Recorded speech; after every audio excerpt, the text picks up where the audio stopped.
Selamat sore dok, perkenalkan nama saya Lubna Safa Nabiha dengan NPM 1301101900234. Pada sore hari ini saya akan mempraktikkan skill lab pada week ketiga, yaitu mengadministrasikan obat dengan cara intradermal, subkutan, dan juga intramuskular. Pertama, saya akan mengasesmen rekam medis dari pasiennya dengan melihat medikasi apa yang akan diberikan kepada pasiennya. Kemudian saya mengecek list dari medikasi apakah sudah sesuai dengan apa yang harus diberikan kepada pasiennya. Lalu mereview lagi informasi tentang medikasinya, bagaimana cara pemberiannya.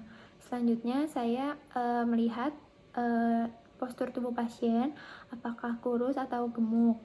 Selanjutnya juga dilihat apakah pasiennya itu anak-anak atau orang dewasa. Apabila anak-anak, dilihat juga berat badannya untuk menyesuaikan dengan dosis obat yang diberikan nantinya. Lalu selanjutnya saya akan mencuci tangan saya dengan bersih. Setelah itu saya menggunakan sarung tangan atau glove-nya.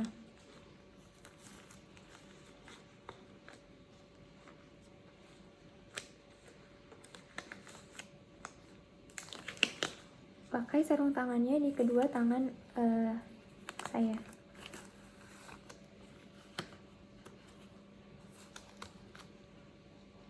Lalu selanjutnya menentukan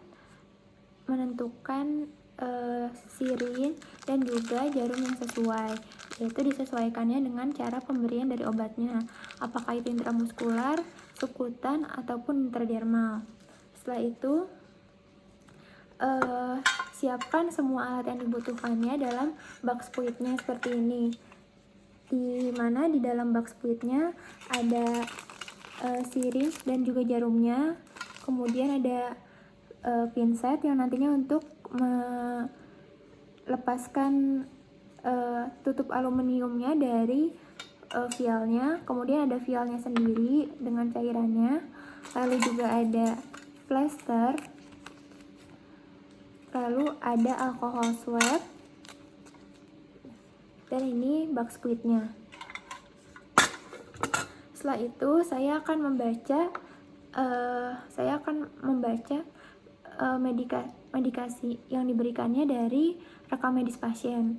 Kemudian juga saya akan mengecek label medikasinya dari mulai nama obat yang diberikannya, apakah sudah sesuai dengan rekam medis pasien, kemudian juga dosisnya, dan yang paling penting adalah tanggal expire-nya. Lalu dilihat juga obatnya ini diberikannya melalui diadministrasikannya melalui intradermal ataupun subkutan ataupun intramuskular. Lalu selanjutnya saya mengambil vialnya dan juga mengambil alkohol swabnya dan membersihkan bagian karet dari vialnya seperti ini. Apabila vialnya terdapat aluminiumnya, dapat dibengkokkan sedikit terlebih dahulu menggunakan pinset. Saya bersihkan dan tunggu hingga kering. Selanjutnya, saya membuang alkohol swabnya ke tempat sampah medis seperti ini. Selanjutnya, saya membuka syringe-nya dari bagian atas seperti ini, diambil, kemudian dibuka tutupnya dari syringe-nya. Pertama dieratkan dulu bagian jarum dan juga syringe-nya apabila belum erat. Kemudian ditarik seperti ini, taruh tutupnya di bawah, dan kemudian tusukkan ke karet dari vialnya itu dengan cara menaruh vialnya di bawah seperti ini agar lebih aman. Lalu tusukkan sampai ujung dari jarumnya itu mengenai cairannya. Lalu angkat vialnya ke atas dengan menggunakan tangan yang tidak dominan. Kemudian tarik bagian dari syringe-nya sesuai dengan dosis yang diinginkan.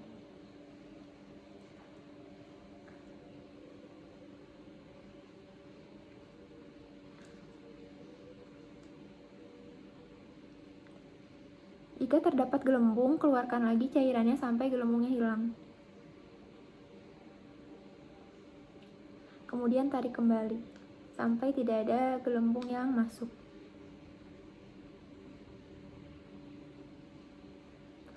Perlahan-perlahan saja, tetapi jangan terlalu lambat mengambil cairannya. Baik, setelah itu taruh lagi di bawah vialnya, kemudian tarik jarumnya dan tutup kembali. Cara menutupnya adalah tutupnya ditaruh di bawah terlebih dahulu, masukkan jarumnya ke tutupnya, baru diangkat ke atas seperti ini, baru ditutup sampai terdengar bunyi. Seperti itu. Kemudian taruh lagi jarumnya. Sekarang saya akan mengadministrasikan obat kepada pasien secara subkutan, di mana pertama ini saya terdapat medianya yaitu berupa ayam. Selanjutnya bersihkan permukaan yang akan disuntik terlebih dahulu dengan menggunakan alkohol swab seperti ini. Setelah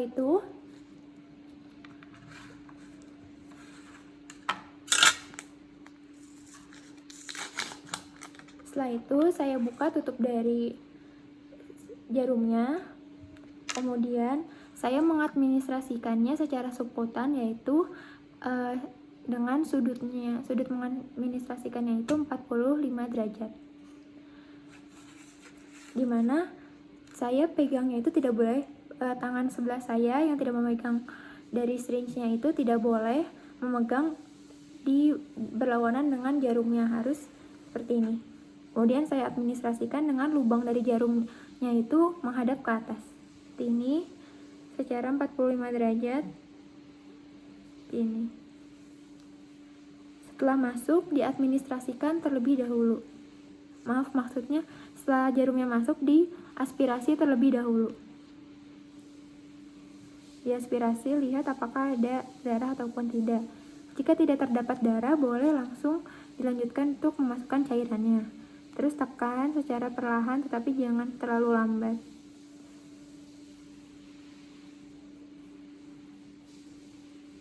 Setelah itu tarik. Sambil sebelum menariknya, siapkan dulu alkohol swab di tangan sebelahnya, lalu langsung tutup karena ditakutkan bagian yang ditusuknya itu berdarah.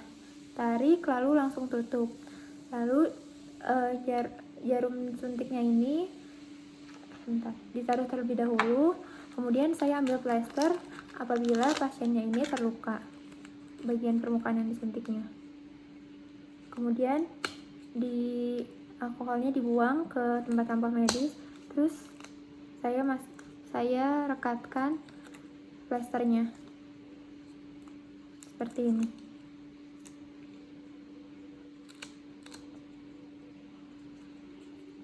Seperti ini. Setelah itu jarum suntiknya saya tutup lagi seperti ini. Masukkan dulu jarumnya ke tutupnya, baru ditutup dengan benar, kemudian buang ke tempat sampah khusus untuk jarum suntik yang box berwarna kuning seperti itu. Dan sampah-sampah lainnya dapat dibuang ke tempat sampah medis. Artinya saya akan mengadministrasikan obat kepada medianya secara intradermal, di mana pertama saya membuka terlebih dahulu syringe dan juga jarumnya.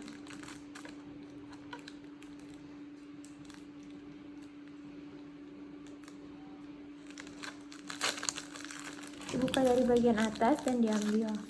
Setelah itu, setelah karet vialnya sudah dibersihkan dengan menggunakan alkohol swab, buka jarumnya secara perlahan, kemudian tusuk ke bagian vialnya seperti ini. Setelah itu vialnya diangkat dengan tangan yang tidak dominan. Untuk menusuk karet vialnya, lebih baik vialnya itu ditaruh di bawah terlebih dahulu agar lebih aman. Setelah itu, angkat vialnya dengan menggunakan tangan yang tidak dominan dan tarik sesuai dengan dosis yang diinginkan. Apabila ada gelembung, keluarkan lagi dengan cara mendorong kembali sampai tidak ada gelembung yang masuk. Masukkan. Setelah itu taruh lagi vialnya ke bawah, tarik jarumnya dan tutup kembali dengan tutupnya seperti ini. Masukkan dulu baru ditutup. Setelah itu untuk pengadministrasian nanti yang pada manusia, jarumnya itu harus diganti. Kenapa harus diganti? Karena jarum yang tadi sudah ditusukkan ke karet vial itu akan tumpul dan nanti susah untuk mengadministrasikannya kepada manusianya, seperti itu. Lalu selanjutnya saya akan membersihkan permukaan kulit yang akan diberikan obat tersebut dengan menggunakan alkohol swab. Kemudian setelah itu diadministrasikan. Untuk intradermal sendiri itu sudutnya adalah 10-15 derajat. Lalu pegang, kemudian tusuk. Setelah itu saya ambil lagi alkohol swabnya dan ditutup, takut berdarah. Untuk intradermal biasanya tidak berdarah sehingga tidak diperlukan plester. Hanya bisa dikeringkan dengan kering saja. Setelah itu tutup lagi jarum suntiknya dan dibuang ke tempat sampah untuk jarum suntik yang berwarna kuning, seperti itu. Selanjutnya saya akan melakukan administrasi secara intramuskular. Pertama kita buka lagi sirinjnya dan juga jarumnya, kemudian diambil dan juga dibuka tutupnya, lalu tusukkan ke karet vial yang sudah dibersihkan dengan alkohol swab. Kemudian tusuk dengan cara vialnya ditaruh di bawah terlebih dahulu dan ditusuk, dan pastikan ujung dari jarumnya itu menyentuh cairannya. Kemudian naikkan ke atas vialnya dengan tangan yang tidak dominan, terus dorong secara perlahan dan hindari adanya gelembung. Apabila terdapat gelembung, dorong kembali dan ulangi sampai tidak adanya gelembung. Setelah itu turunkan vialnya kembali, cabut jarumnya dan kemudian tutup jarumnya. Untuk nantinya apabila menyuntikkan kepada pasien manusia, jarumnya harus diganti karena saat menusukkan kepada karet dari vialnya itu jarumnya sudah tumpul, dan apabila tidak diganti nanti pasiennya akan mengalami kesakitan karena jarum yang tumpul dan juga susah untuk memberikan obatnya saat jarumnya sudah tumpul. Setelah itu saya akan membersihkan permukaan dari kulit yang akan disuntikannya itu dengan menggunakan alkohol swab terlebih dahulu, seperti ini. Setelah itu saya menyuntikkan dengan sudut antara spuit dan antara syringe dan juga jarumnya itu dengan permukaan yang akan disuntikannya itu adalah sebesar 90 derajat.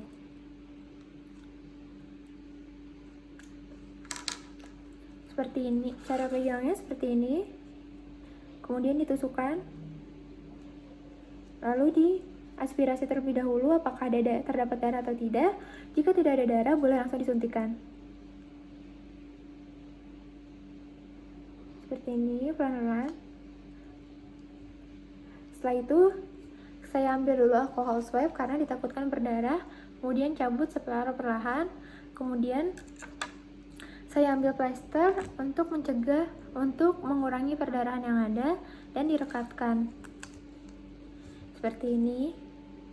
Setelah itu jarum yang tadi ditutup lagi dengan tutup jarumnya, dan kemudian syringe dan juga jarumnya itu dibuang ke kotak sampah medis yang berwarna kuning. Setelah itu sampah-sampah lainnya ditaruh di tempat sampah medis seperti ini. Selanjutnya saya juga membuka sarung tangan saya dan juga dibuang ke tempat sampah medis. Lalu saya mencuci tangan saya hingga bersih. Selanjutnya saya akan mengevaluasi kondisi dari pasien selama 15 menit setelah diadministrasikannya medikasinya, yaitu dengan melihat apakah ada reaksi alergi pada pasien atau tidak, yang berupa kemerahan, rasa gatal, ataupun nyeri. Setelah itu saya akan melakukan dokumentasi yang berupa, pertama saya akan memberitahukan tanggal pengadministrasian, tanggal dan juga waktu pengadministrasian medikasi itu kepada pasiennya. Lalu saya juga akan memberitahu tipe injeksi apa yang tadi telah saya lakukan dan juga dosisnya itu berapa banyak. Setelah itu saya juga akan melihat respon pasien terhadap medikasinya, dan juga saya sebagai operator yang tadi bertugas akan menulis nama saya dan juga menandatanganinya, seperti itu. Terima kasih.